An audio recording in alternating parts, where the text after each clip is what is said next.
हैं जो जुड़े हुए हैं, उनसे बातचीत कीजिए और बताइए कि फिलहाल रुझानों को देखकर क्या कहेंगे वो।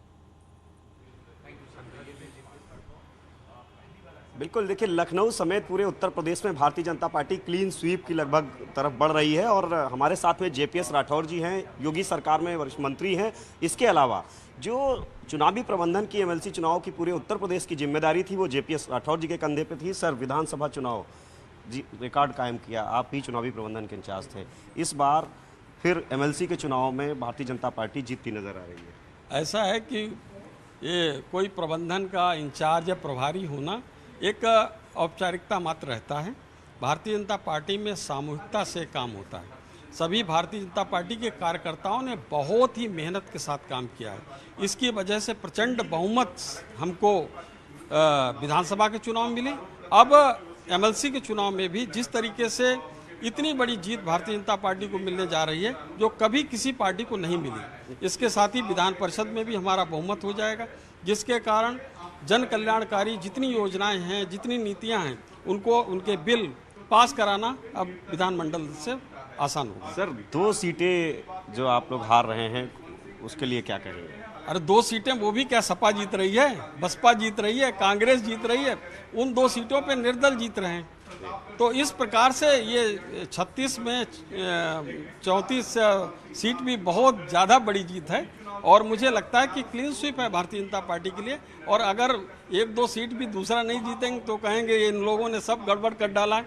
तो इससे पहले आरोप लगा ही रहे थे कि ये इनकी सरकार जाने वाली, इसलिए विधान परिषद के चुनाव विधानसभा चुनाव के बीच में करा रहे हैं।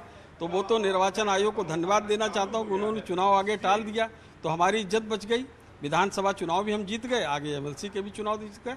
हाँ, इतना जरूर कहना चाहता हूँ कि इस विधान परिषद चुनाव में भारतीय जनता पार्टी के कर्मठ कार्यकर्ताओं को पार्टी ने अवसर दिया, मौका दिया, जिसकी वजह से पार्टी का संगठन मजबूत होगा और सरकार भी मजबूत होगी। माननीय योगी आदित्यनाथ जी के नेतृत्व में सरकार का भी अभी गठन हुआ है। पहला ही चुनाव था और उस चुनाव में हम सब लोग सफल हुए।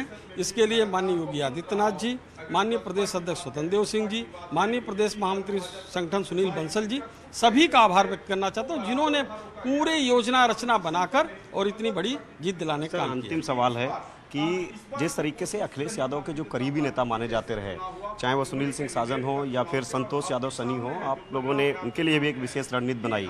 अब बस्ती की भी सीट आप जीत रहे हैं, लखनऊ की भी सीट जीत रहे हैं। ऐसा है कि उनके जो प्रत्याशी हैं वो अखिलेश यादव के करीबी तो हो सकते हैं, लेकिन जनता के ना तो करीबी है ना हितैषी है, जिसकी वजह से जनता उनको बार बार सबक सिखा रही।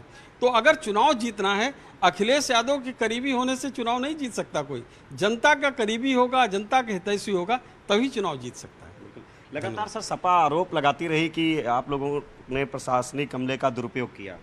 एक उदाहरण तो बताएं कि कहां पर दुरुपयोग किया। दुरुपयोग तो ये करते थे, इनकी आदत में था प्रशासनिक अमले का चुनाव में दुरुपयोग करना। विधानसभा चुनाव में एक आरोप नहीं लगा, कितने शांतिपूर्ण ढंग से चुनाव हुआ।